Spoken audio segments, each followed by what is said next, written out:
Many thanks for joining us. It's been a long week where Kenyans have had a moment to revisit their history. The life and times of the second president of the Republic of Kenya, Daniel Toroitich Arap Moi, who was buried yesterday at Kabarak residence. Tonight we are joined by Wakili Fred Ayako, who will take us through accountability and rewards in leadership. During the times and lives of Moi, there are things that he did to the country on the positive side, and there are mistakes that he committed. This is as a result of the confessions that some of the political leaders, including former Prime Minister Raila Odinga, expressed during the memorial service. And that's why we are looking into some of the things that have to be adhered to during leadership and even beyond. Welcome on the show, Wakili Ayako. The Constitution states that the head of state is immune to prosecution while in office. As a legal specialist, why is this so? Kenya, currently we are having a new constitution, which we refer to as Constitution of Kenya 2010, which was promulgated in August the year 2010. Previously, we were having the Lancaster Constitution, which was it was negotiated and deliberated upon in the Lancaster House, where Kenya was represented by various members of parliament who are being referred to as members of the Legislative Council, the LegCo. And Daniel Toroitich Arap Moi, the late president, was among them. Tom Mboya was among them.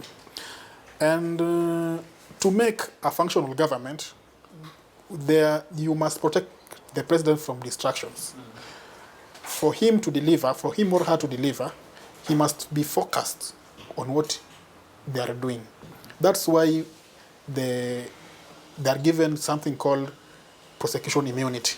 It means that any party cannot file a criminal or civil proceedings against the president unless the president has committed a crime which is prohibited under international law. Yes. So that's what gives the president immunity against prosecution. Yeah. But here comes of some instances that are of interest to the state, and the head of state has committed a particular crime. You see, what the Constitution comes in to intervene is to provide that room for impeachment, either by the National Assembly or the Senate.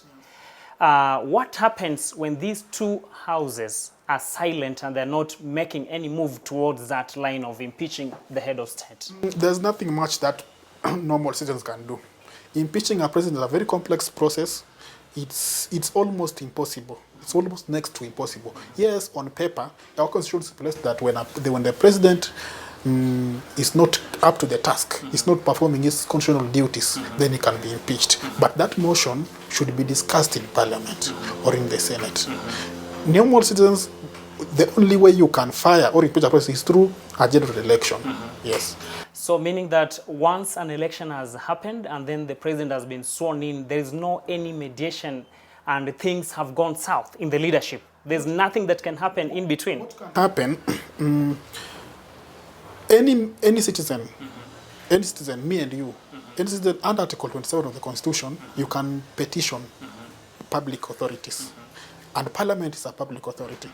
If you feel that, or if you believe that the president is not up to the task, is not performing his constitutional duties, is of sound mind, or he has committed a crime which is prohibited by international statute, then you can petition Parliament and tell them your reasons that I want the president to be impeached.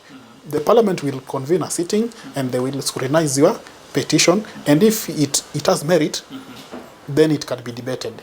Yes. Now we come into some of these instances which we'll be looking at them shortly, where we've been having a number of Kenyans going to court to seek compensation for atrocities that were committed by past regimes. But at some instances, even those ones in leadership have been asking themselves, why is it that you only look at our negative side? We've never seen anyone going to say that when so-and-so was in power, they initiated this number of development, and then we are seeking some sort of a bigger send-off package. Why is it so? Going to court to... Not to court, even to petition authorities. You remember when President Kibaki was leaving power, he was given a house and some sort of a good send-off package. Now, what happens when others do not access such? Others like the president. Yes. There was that public outcry that the benefits that Kibaki enjoyed, the house that he was given, the late President Moi did not enjoy. Okay, this is what happens. Now I'm getting you clearly. This is what happens. You know, Kibaki came into power when his second term is the second. I think the Constitution of Kenya was promulgated in 2010. I think he was completing. He was past half of his second term. So he was still governing according to the dictates of the Constitution of Kenya 2010. That's why he got to all those benefits, because there's a clause in our constitution which provides for remuneration and remuneration packages and benefits for a president, for a sitting president, as well as a retired president. So he was the immediate retired president. That's why he got all the benefits. But that doesn't mean that President Moi was forgotten. No, his office at Kabarnet Garden was still being paid by the government, and he still had the security details. The military was still under the watch of military. Some of his security team were drawn from the military, and that's a very substantial benefit which we can't wash away. But Kibaki stands out because he was the immediate president, because he's also credited for bringing on board the Constitution of Kenya 2010. Yeah. So Kenyans will want to know, like, these privileges, benefits, and also some sort of send-off package. Is it cast on stone, or it's only if you performed well and you don't have cases in court that are following you? Provided that you are a president and you performed and you perform the duties of the president, you went for a two-term president. A president, according to our constitution, you can't you can't serve for more than 2 terms. So if you serve for 2 terms, then you are eligible for all the benefits. Yeah. Now, you'll find Kenyans on the streets talking of when you are in a position, we used to fund your lifestyle, we used to provide salary for you, a good house, security, and what have you. That why is it that we are again going to add more to what you already have? What's the justification in the law as matters regarding to send-off package? Mr. Muse, this is a universal, it's a universal practice. It's a standard which is practiced everywhere. You must keep a former president comfortable. That's the policy. It's a principle. Maintaining a former president is expensive than maintaining the current one. Yeah. So we can't do away with it. So it's justification because it is universal. And another reason is because of maybe the kind of life that they were exposed to while in power and even outside for continuity, something of that sort. Now, when we look into some of these things, there are matters of interest, national interest. Something has happened or something is happening within the country, and then the head of state has got the only option to come in and act. You look back and remember the issues that happened during the shifter bandits. At some point, you find out that maybe we have a particular region they want to secede and what have you. Things that have been happening in Kenya, you know those history. But now, the head of state or the regime as at that time tries diplomacy, then it fails. Now, what comes in? What happens? You're talking about Wagala massacre. You remember it? Wagala massacre. Yeah, the shifter bandits. Yeah, how they wanted to secede and get to Somalia and what have you. You know, let me tell you something, Mr. Muse. Our constitution does not provide for secession. Our constitution protects our territory. As it was constituted during the reception date. The reception date is the date when Kenya was declared a British colony. And the British had their own map. That map, we still use it to date. So our constitution protects that. So any part of Kenya we should not lose any part of our country, no matter what. If you want to secede, there's a procedure, but our constitution doesn't provide for it. There's no room for secession. There's no room for secession, but if you feel that as peoples, there's something called people's rights, indigenous and marginalized people's rights. If you feel that you want to secede, African Charter of Human Rights provide for that.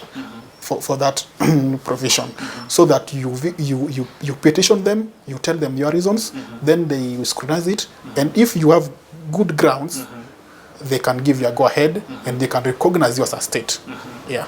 Now, as a lawyer, there's a clause in the law which allows you or any other person to take away someone else's life, especially if that life is endangering another life.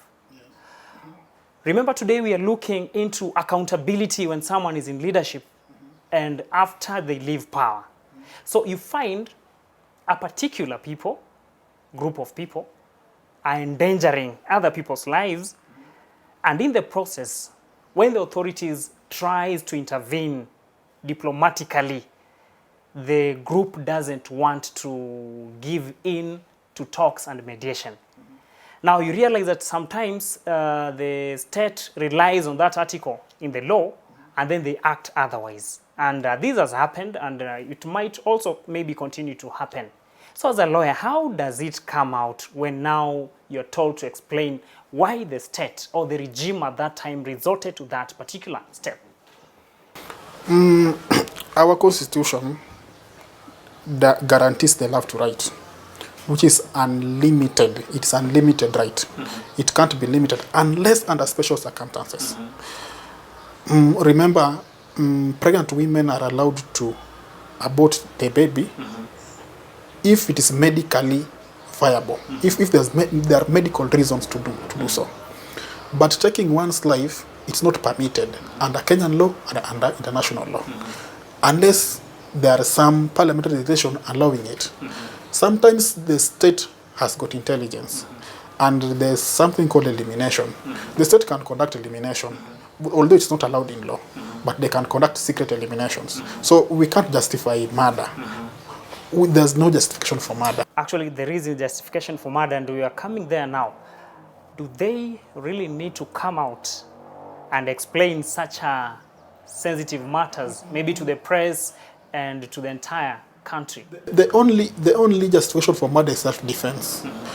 And when you are serving the public interest, remember, individual interest, in law we normally say that public interest overrides individual interests. So when you as some few people are having some interests which are against the public interest, then the state are allowed to intervene and do something that not to harm the larger public. Yeah. But for stories of genocide and mass murder, it's not allowed. There's always something which can be done to avert mass murder. To avert it, or maybe if it goes beyond, but if it has to happen, then it has to be of the national interest. Now, we have this thing where a particular individual, while in power, committed a number of atrocities, and then someone goes to court to seek for intervention or for compensation. And there have been a very huge debate concerning this matter. Then you realize now the court awards this person compensation in terms of money and what have you. Then now the bill goes to the state. What justifies that as far as legal procedures and mechanisms of Kenya are concerned? I will still take you back to the constitution. The presidency is a government seat. It's not an individual seat.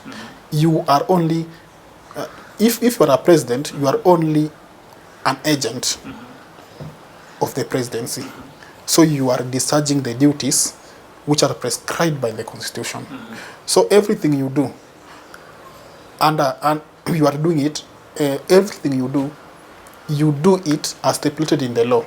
You are not doing it as an individual. You are protected.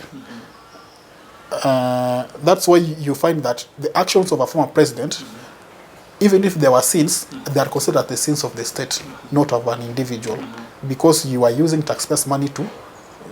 If it was this, the president does not use his own resources; they use taxpayers' money. So it's assumed that everything they do, in official capacity, is sponsored by the state.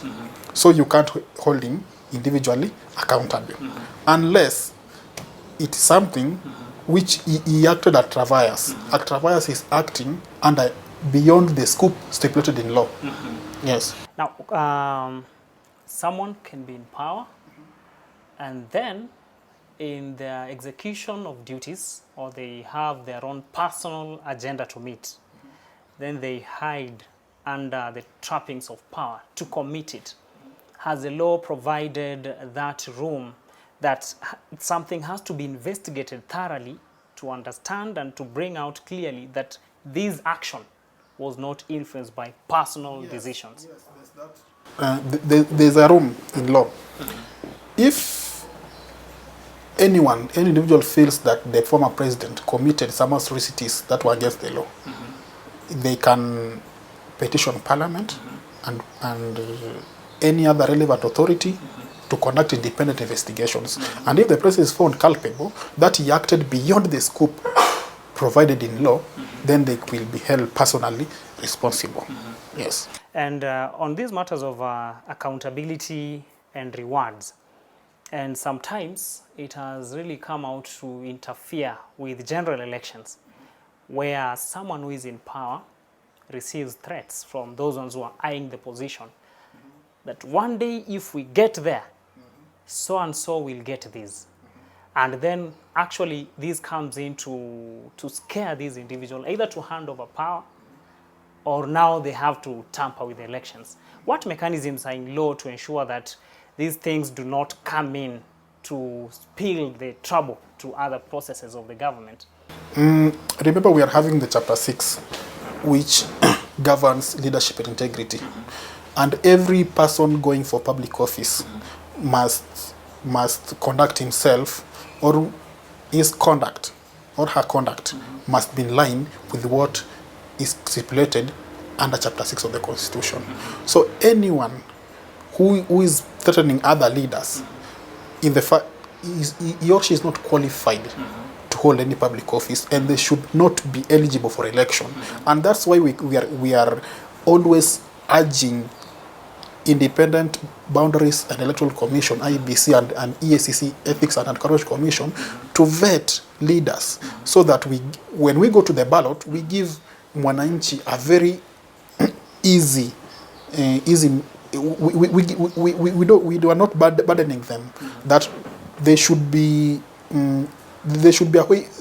These bodies act as a way of sieving leaders, so that if you appear on the ballot, we know that you have a person of good integrity. But if what you said earlier, that a leader uttering threats to other leaders, if they go on the ballot, then we should question IBC and EACC. The ballot should always be how can I explain it? The IBC should always approve candidates who have good integrity, good ethics, leaders who can be trusted, leaders who have got good track record. So we won't have a room of electing bad leaders. Yes. So everything has to be tied and to give that one now. When we've had this ceremony for the past 1 week, we've had leaders coming out to say, I forgive, I forgave, I was forgiven, and what have you. Now, is forgiveness pegged in the law, or is that mouth forgiveness alone enough, or something has to be done, maybe conducting of oath, having an agreement that this and that will not recur, and what have you? According to me, forgiveness is personal.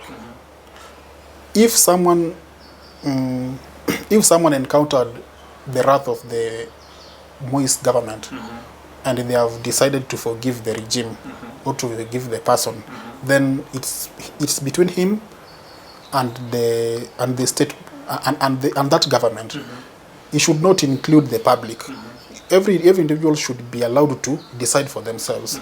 So if there's forgiveness, it's between them, not between the public. Now, looking at the political landscape of Kenya, you'll agree with me that in most instances, these political leaders come from different ethnic groups, and they have constituencies behind them, where this leader may decide to say that I've forgiven.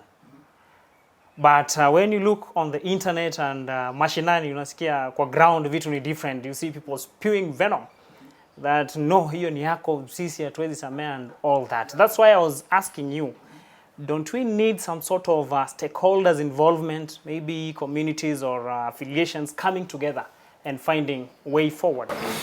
Mr. Musa, if you read TJRC report, Truth and Justice Commission report, it mandated or it recommended that the state should apologize for the wrongs they did.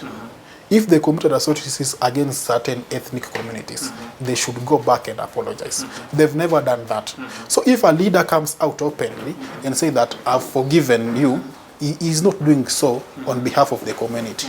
The government should just follow what the TRC stated, and they should just come up and say that we did this and this, we are sorry, and now to remedy the situation, we are doing this for you. That has never been, that has not happened. So the wananchi, they are allowed to vent, they are allowed to say whatever they are feeling. The government should just come out and implement the TJRC report, and wananchi will be satisfied. So in other words, you are admitting that the sovereign powers which lies to the people has not been exercised in the right way. Yes. Okay. We go for a short break. As we come back, we will be analyzing and looking deep on some of the steps that have to be taken by the former, current, and future leaders in authority to ensure that they are held accountable of their deeds and misdeeds. You can engage us on our social media platforms, Facebook, CAC TV Kenya. Our Twitter handle is CACTV_Kenya, and you can also stream live on our YouTube channel, CAC TV Kenya.